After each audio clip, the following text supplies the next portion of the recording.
남 등쳐먹고 사기치는데 어떻게 잘 살지? 머지않아 망해요.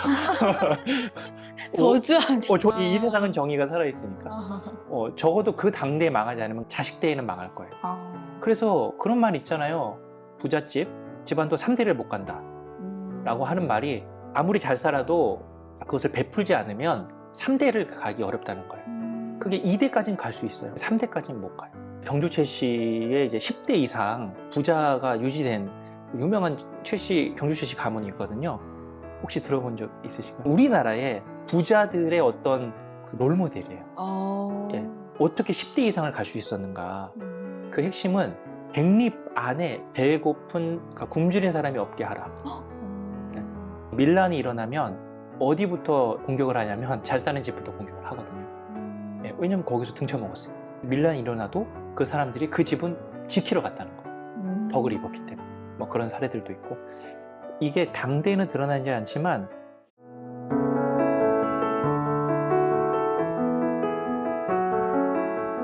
다산의 문장들에서 추천하고 싶은 문장들이 있을까요? 다산의 문장들이 총 6개의 장으로 구성이 되어 있는데요. 3장의 인생에 관하여 라고 하는 부분이 굉장히 많이 와닿았어요. 삶에 단단한 뿌리를 내린다 라는 이제 부제가 있는데, 첫 번째로 모든 것은 극에 달하면 반드시 돌아온다. 삶을 대하는 다산의 2가지 태도. 이 부분이 주역에 대한 얘기예요. 예. 모든 것은 극에 달하면 반드시 되돌아간다. 가난함과 비천함은 부지런함과 검소함을 낳고, 부지런함과 검소함은 부유함과 고귀함을 낳는다. 부귀함과 고귀함은 교만함과 사치함을 낳고, 교만함과 사치함은 또 가난함과 비천함을 낳는다. 끝없이 돌고 돌아서 서로 원인과 결과가 되니 경계하지 않을 수 있겠는가. 거가사본. 사물은 모두 극에 달하면 반드시 되돌아간다. 주역에서 말하는 물극필반의 이치다. 주역은 한 번 음이고 한 번은 양인 것이도다. 있는 것은 선이고 이루는 것이 성이다 라고 했다. 음과 양, 흥망과 성쇠, 이것이 끊임없이 교차하는 세상과 같이 사람의 삶도 마찬가지다. 부와 가난, 존귀와 비천함은 어느 한 사람에게만 영원히 머무르지 않는다. 그 변화의 바탕이 되는 것은 각 사람이 삶을 대하는 자세다. 부지런함과 검소함은 부와 존귀함으로, 교만과 사치는 가난과 비천함으로 가는 길의 이정표다. 이러한 가르침은 다산이 독서와 학문을 삶의 근본으로 삼게 했고, 근면함과 검소함을 몸소 실천하게 했다. 자신의 신조이자 자식들에게 가르쳐준 가훈이었으며 스스로 실천함으로써 모범이 되어 보였다. 삶을 대하는 다산의 2가지 태도. 주역사전은 내가 하늘의 도움을 얻어서 쓴 글이니 절대로 사람의 힘으로 통하거나 지혜로운 생각만으로 도달할 수 있는 것이 아니다. 능히 이 책에 깊이 마음을 두고 그 오묘한 뜻을 다하는 자가 있다면 바로 자손이나 벗일 것이니, 천년에 한 번 만난다 해도 애지중지함이 마땅히 보통 정리의 배가 될 것이다. 2 아들에게 보여주는 가계. 하늘의 도움을 얻어 쓴 책이다 라는 말에서 다산이 삶을 대하는 2가지 태도를 엿볼 수 있다. 한 가지는 겸손이다. 스스로 부족하기에 하늘의 도움을 얻어서야 겨우 완성할 수 있었다는 말이다. 또 한 가지는 자부심이다. 하늘의 도움으로 완성될 정도로 오묘한 가치가 있는 책이라는 확신이다. 사람으로서 할 수 있는 바를 다 한 후에는 하늘의 뜻을 기다려야 한다. 수인사 대천명이라는 삼국지의 구절이 떠오른다. 다산은 자신의 한계를 인정하고 겸손을 보이면서도 최선을 다하고 하늘에 맡긴 후 결과를 얻는 데에 대한 자부심이 있었다. 이율배반적이기는 하지만 그러므로 이 글은 이렇게 해석할 수 있다. 자신의 소명을 달성하기 위해 온 힘을 다해 노력하는 사람은 반드시 하늘이 도와 위대한 걸작을 만들 수 있다. 주역이라고 하는 경전을 좋아하기도 하고, 다산도 주역을 굉장히 중요하게 생각했거든요. 동양 철학의 천재들은, 많은 천재들이 주역을 좋아했어요. 주역이 어떤 책인가요? 주역은 주나라의 역경이라는 건데요.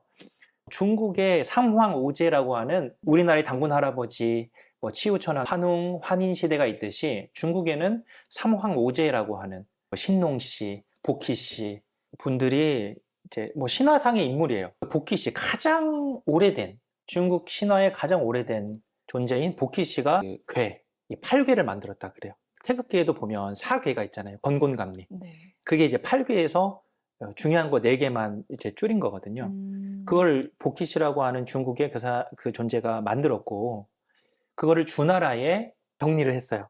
그래서 주역이 된 거예요. 근데 이거를 역경이라고도 하고 주역이라고도 하는데, 이제 공자가 이거를 또 정리를 했어요.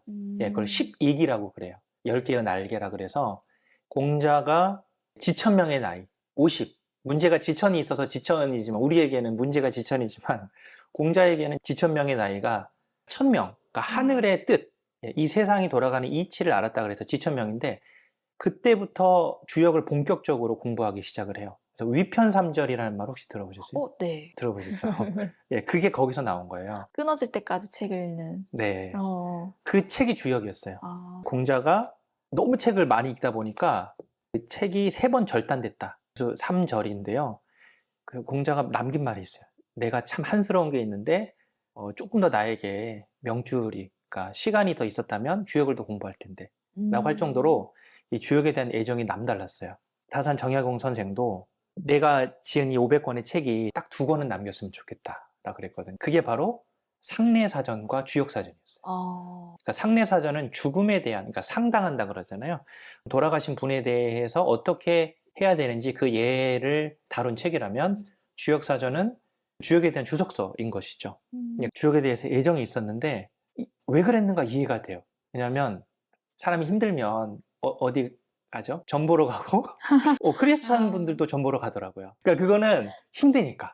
네, 물론 주님께도 의지를 하지만 미래를 알고 싶은 그렇죠. 그 마음이 있나 봐요. 깜깜한 터널이 언제쯤 끝날까? 다산 선생도 이 유배 생활이 언제 끝날까? 알 수 없죠. 알 수 없잖아요. 원래 조금 일찍 불러줄 줄 알았다고 했었는데 몇 년이 지나도 안 불러주는 거예요.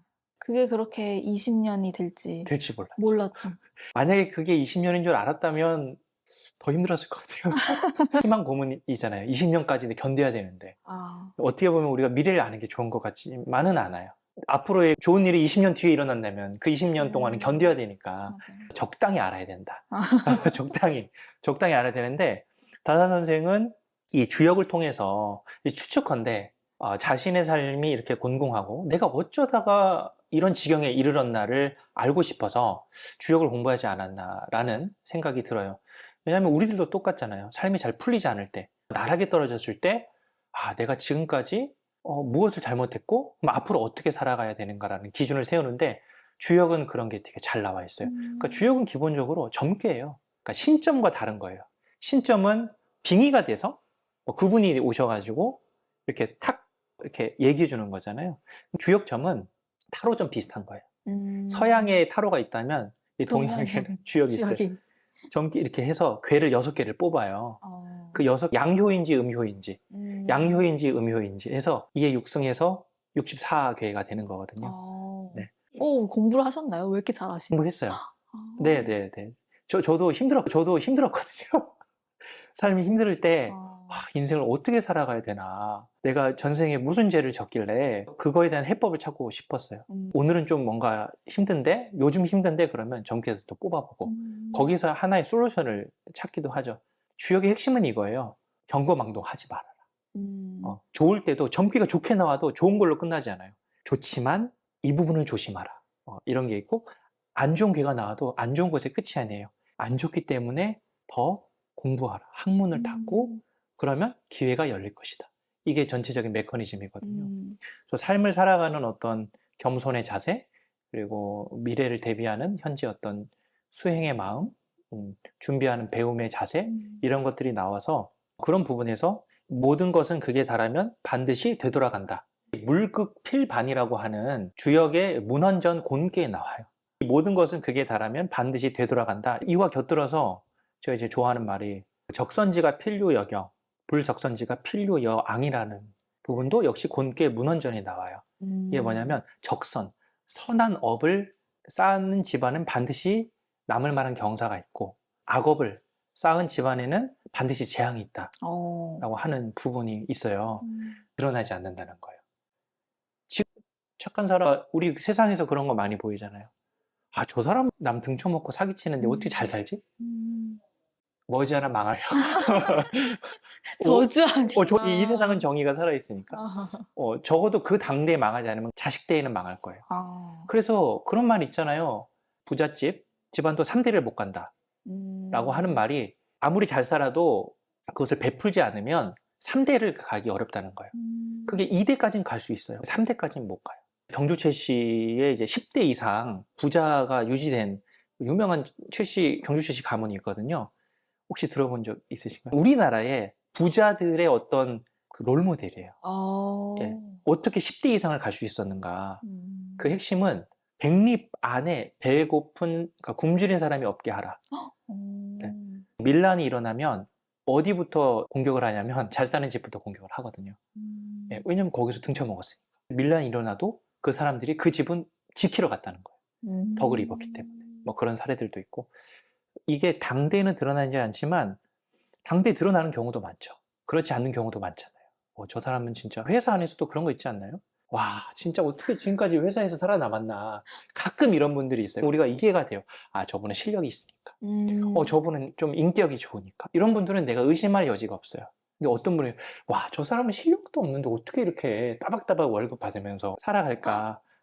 뭐 그런 경우들도 있고, 저렇게 인성이 더러워서 야, 저 팀장 아래에 팀원들 너무 힘들겠다. 그런데 꿋꿋이 버텨서 회사가 망할 때까지 같이 이제 망하게 만드는 거죠. 물극필반이라는 것은 한쪽이 다리 차면 기울듯이 극에 달하면 반드시 돌아온다라는 거예요. 그 점을 명심하고 이게 결국 끝은 있다. 그리고 되돌아온다라는 부분이고요. 복을 짓는 사람과 복을 구하는 사람. 이 많은 93가지의 지혜로운 인생 지혜가 담겨 있잖아요. 담당 편집자님께서 꽂히는 다르죠?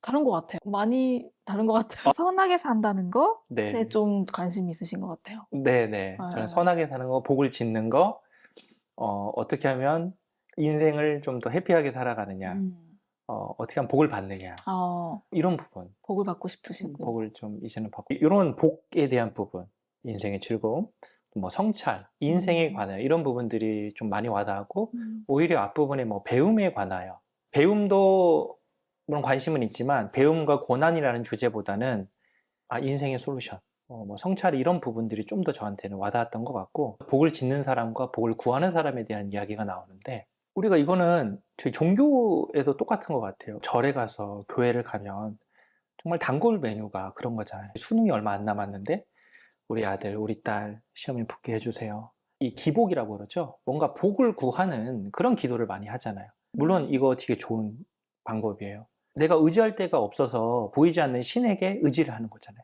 얼마나 힘들면 그렇겠습니까? 근데 그것이 그 사람에게는 가장 지금 절박한 문제이기 때문에 그거를 이렇게 구하는 거는 너무 당연한 걸 생각해요. 배고프면 배고픈 아이가 밥 달라고 울고 떼쓰는 게 자연스러운 것처럼 저는 그거에 대해서 되게 인정하고 존중해요. 지금 가장 급한 게 돈이 급하구나. 자식의 지금 어떤 합격과 성공이 급하구나. 정말 솔직하고 순수한 마음이라고 생각을 해요.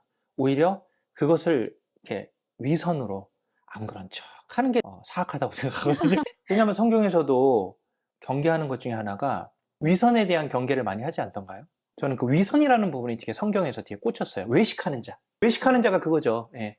그러니까 바깥 외자. 그러니까 밖으로 그런 형식적인 거를 되게 중요시하는 자. 그래서 예수님께서 예배당 안에 그 뒤에서 장사하는 사람들 그거 막 다 엎어버리셨잖아요. 아주 터프하시고 아주 그 다이내믹하신 그런 부분에서 성경에도 저 외식하는 자, 그 위선에 대한 경계가 저는 굉장히 와닿았어요.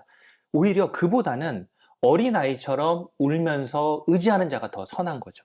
그건 기복이어도 저는 괜찮다고 생각해요. 그러니까 위선이 가장 나쁜 것이고 외식하는 게 제일 나쁜 것이고 그 다음에 솔직하게 기복하는 거, 내가 원하는 걸 구하는 거, 이게 좋고 그 다음의 단계, 그것은 복을 짓는 거라고 생각을 해요. 내가 복을 구하는 게 아니라 복을 짓는 거. 복을 짓는 단계까지 가려면 사실 신뢰가 많이 필요한 것 같아요. 어떤 신뢰느냐, 내가 복을 구했고 내가 간절히 원하니까 채워지더라. 이게 이제 있어야 되고 그 다음에 이것만으로는 행복하지 않더라 라고 하는 것까지 내가 채우기만 해서는 정말 이 인생의 행복이랄까요? 만족이 다 되지 않더라. 이제 그 단계가 좀 지나야 그러면 어떻게 해야 더 행복할 수 있느냐? 베풀고 나누고 내가 가진 것을 그냥 채우기만 하지 않고 비웠을 때 그때도 행복하다. 이게 바로 복을 짓는 거라고 생각을 하고 복이 나중엔 더 크게 돌아오기 때문에 복을 짓는 것이죠. 복을 짓는 사람과 복을 구하는 사람. 사람은 자손을 위하여 복을 지어야 하지만 자손을 위하여 복을 구해서는 안 된다. 집안의 규범을 세우고 검소함과 소박함을 숭상하고 농사와 독서를 권하고 남에게 음덕을 쌓는다. 이는 복을 짓는 일이다. 농토나 가옥을 불리고 혼사로 세력을 늘리며 세금을 덜 내려고 술을 부리고 공명을 돈으로 산다. 이는 복을 구하는 일이다. 복을 짓는 사람은 단박하되 오래가고 복을 구하는 사람은 풍요롭되 오래가지 못한다. 사람은 집안을 위하여 재물을 사용해야 하지만 집안을 위한답시고 재물을 축내서는 안 된다. 일가 친척을 도와주고 좋은 소송을 널리 구하며 흉년에 어려움을 겪는 사람을 구해주고 의로운 사업을 돕는다. 이는 재물을 제대로 쓰는 일이다. 집과 정원을 화려하게 꾸미고 가수와 무희를 부르며 사치스러운 연회를 열고 보석과 장신구를 사모은다. 이는 재물을 축내는 것이다. 재물을 제대로 쓰는 사람은 재물을 덜어내되 더 채워지고 재물을 축내는 사람은 재물이 가득 찬 듯하지만 끝내는 쪼그라든다. 거가사본. 복과 재물에 관한 다산의 통찰이다. 검소하고 부지런하게 사는 사람은 그 삶 자체가 정의롭고 올바르다. 태만하고 낭비하는 사람은 그 삶이 부도덕하다. 부모가 바르게 산다면 자녀도 그 삶을 배워 바른 삶을 살아갈 수 있다. 이런 가문은 당연히 오래간다. 그러나 부도덕한 삶을 자녀에게 보이는 사람은 어떠한가? 아무리 많은 재물을 남겨주더라도 결국 무너지고 만다. 당장은 많은 재물을 가진 듯하고 자녀에게도 많은 재물을 물려주는 듯 보이지만 올바른 삶의 근본이 없기에 그 부는 곧 탕진되고 가문도 무너져 내릴 수밖에 없다. 자손을 위해 복을 짓는 것과 자손을 위해 복을 구하는 것이 다름을 다산은 알려주고 있다. 복을 짓는 사람과 구하는 사람, 재물을 제대로 쓰는 사람과 재물을 축내는 사람은 분명히 다르다.